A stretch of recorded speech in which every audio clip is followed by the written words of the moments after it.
What's going on, guys, and welcome back to another episode of Seasons. This is episode number 5, and today we are going to be Milan. Of course, in the last episode we secured the Division 9 title after we thrashed my opponent who was using Milan with Porto by 5 goals to 1. So we use Milan for this game, and of course staying on the 4.5 star level is probably going to be a good challenge for us as well. You know, of course we started off using the 5-star teams, and now we're going to drop down a level and take it from there really. And I think it could actually be quite fun to not use those big teams, and Milan of course are still a big team obviously, but the teams that aren't as strong as the sort of the world class teams like your Chelsea's, your Real Madrid's, your Barcelona's, your Bayern Munich's that we've been using previously. Now we're going to sort of challenge ourselves a little bit more, but we come against Aston Villa for this game. So my opponent choosing Aston Villa as they would travel to the San Siro, so I definitely fancy my chances because I think Villa are a 4-star team and we're a 4.5-star team, so I definitely fancy my chances. And the first chance would fall to us in the 3rd minute. Fernando Torres, the former Chelsea striker, got played forward,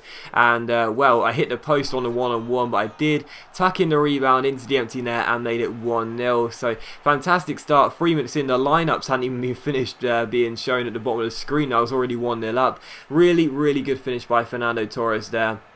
Well, I mean, the first finish was quite poor, obviously, but the fact I managed to get to the rebound first ahead of the defender was very convincing because Torres has lost so much pace. The fact he was able to outpace the defender there and get to the rebound first was really encouraging. We would make it 2-0 in the 8th minute. Kazuki Honda with the goal there. Again, the ball wasn't really dealt with. We managed to get through and put it into the back of the net, so that made it 2-0. And both goals, not really the most, sort of starstruck and quality, if you will. They were quite subpar, really, but they went into the back of the net, and that's the main thing. We were 2-0 up and we could have made it 3-0 there. Honda's free kick was well saved by Guzan, and in the 23rd minute another great chance for us here. Abate collects the ball. I went for a goal for 30 yards out. Could I score? Unfortunately not. It cannons off the bar and my opponent gets the ball away, so that would have been a memorable goal there, but it was still 2-0. But we did win the ball back, and as De Jong found Torres, it was a great chance to make it 3-0. We backheeled it to Nigel De Jong, but in the last episode, in the last game, you saw my opponent score a wonder goal with De Jong. I couldn't score there and it was still 2-0. But from the goal kick, we win the ball back. Here it comes to Fernando Torres. He's already got 1 goal. He takes the ball around Ron Vlaar with the step over, then a ball roll to beat Akore, go through 1-on-1 and finesse the ball into the corner. So that made it Milan 3, Aston Villa 0. And I was playing really well. Torres had 2 goals, Honda had 1 too, and I'd had 8 shots up until this point, and I was looking very convincing, and my opponent wasn't really doing very well. And on the stroke of the half an hour mark, it was a great chance to make it 4-0. Lovely dribbling by Fernando Torres, and we would indeed complete the hat-trick for the Spaniards. So very good finish there. Again, a couple of nice skill moves, nothing major, but we did what we needed to do, and Torres made it 4-0. And directly from that, my opponent decided he'd had enough and decided to rage quit, which is not a real surprise. I mean, we've seen a lot of quits already now. We've had rage quits everywhere, really, and we did indeed win the game by 4 goals to 0. Torres with a hat-trick, and as you'll see by the stats, completely deserved. I felt I played very well in that first half an hour, and I could have scored a hell of a lot more goals had my opponent stayed in the game. So the next team I would be is, of course, Aston Villa, and I think I'm going to carry on doing this for as long as possible, just choosing the team that my opponent was in the last game, because it just gives me a variety, of teams I can be, instead of just choosing the same team over and over again, always choosing Chelsea and Bayern Munich and Real Madrid. Actually just, varying the teams around, playing with different players. Playing with different players in a different team, I think will be a lot of fun, because you'll get to see loads and loads of different teams get used. They'll be from different stars, so, different levels.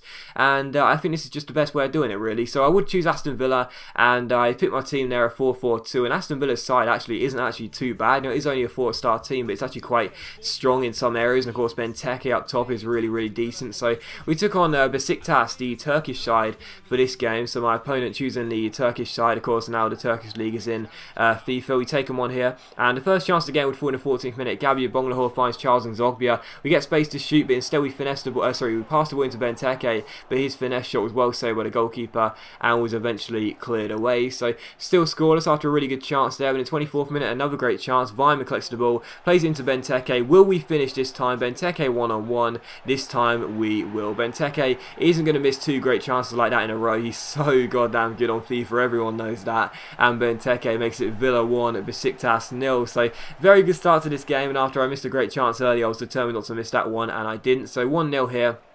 And in the 37th minute, we clear away a corner, and it's a great chance for a break. Benteke, look at his strength to get round the number 3, Kobasi. Goes down the left-hand side. He's got pace and power, Benteke. Really, really good run. And the defender, the only way he's going to stop him is by taking him down, and that's exactly what he does. So he was playing catch-up. As soon as Benteke won the ball back off him, he was playing catch-up for the entire run. He was never going to take the ball off him. The only thing he could do is pull him down, and that's exactly what he did. He pulls on his shirt. Benteke hits the deck. Definite penalty, and a great chance to make it 2-0. So good opportunity here. It's Gabby Bonglahor against the goalkeeper. I said in the last episode my penalties, sorry, the episode before that, my penalty record isn't the best. I do miss a lot of them, but Gabby Bonglahor steps up to take this one, and there's a real hint of fortune about it, but it does find the back of the net. Just about finds the back of the net. Gabby scores, and as you'll see on the replay, the goalkeeper does dive the right way, but he actually dives a bit too far, and it goes through his arm and into the back of the net. So that made it 2-0, and we were surely on course for another 3 points in this game. In the 49th minute here, you see us win the ball back with Charles Nzogbia. Great chance here. I let fly from range, but the goalkeeper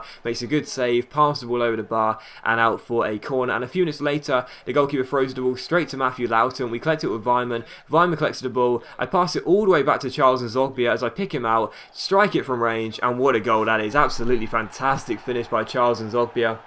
He's a really good player on FIFA, you know, maybe not as much so in real life, but really, really good on FIFA. 4-star skills, decent pace, really agile, good left foot on him, and that's a really, really good strike by Nzogbia. There's no chance for the goalkeeper, and you probably wonder what I was doing, passing the ball backwards there, but that's exactly what I was doing. I knew Nzogbia would score with space, and he did, and in the 80th minute, Nzogbia scoop turns and roulettes around 1 and 2 men, gets himself inside, and it's a really nice goal by Charles Nzogbia. Again, the first goal was nice. I actually preferred this one to the first one he scored, because he just seemed to tease the defenders as he got himself inside, and with the outside of the left boot, just blasted the ball in off the far post and in to the back of the net. So that made it 4-0 to Aston Villa. We were on course for another 3 points, and again, a very convincing victory. You know, my opponent didn't really do too much to give me much worry in this game and cause me too much concern. As you can see, only 1 shot in the game.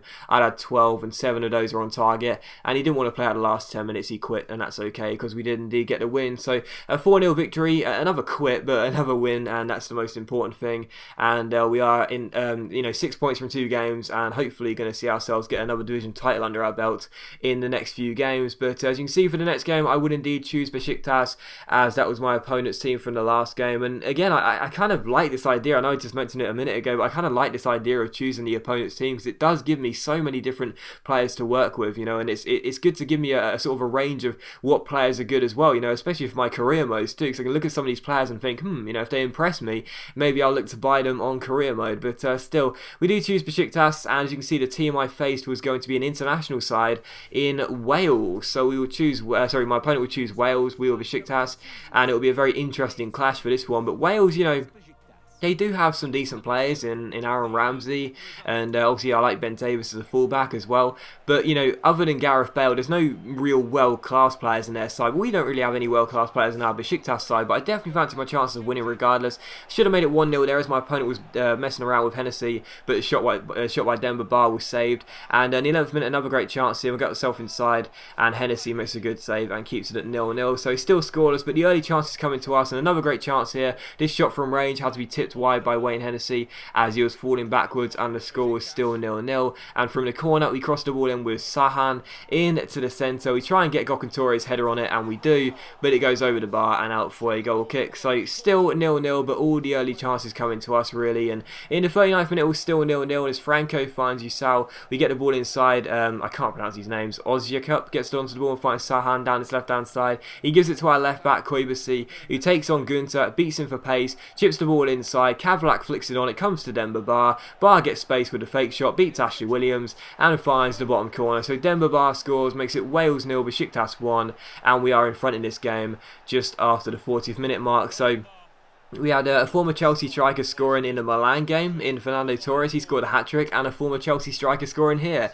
Demba Ba getting the goal, and it's Wales 0, Besiktas 1. And in the 52nd minute, Torres onto the ball, plays it through towards Ozyakup. Ozyakup turns his man, great chance here, slides it through to Demba Ba, beats Chester, and just smashes the ball past Wayne Hennessy. Makes it Wales 0, Besiktas 2. 2 goals for Demba Ba, so 2 former Chelsea strikers having very good days against my opponents. And as you can see, we're 2-0 up here. We would indeed go ahead and make it 3-0 later on from a corner, which was headed into the back of the net. And as you'll see, directly from that, my opponent decides to quit as he's had enough, and we claim another victory. So 3 wins from 3 rage quits, which is kind of annoying, but the most important thing is 9 points from a possible 9. So as always, guys, a big thank you for watching the video. I really hope you have enjoyed it. If you have enjoyed the episode, then please do consider leaving a like rating, because it is much appreciated and it really does help my channel out. And I'll see you for the next episode of Seasons very soon.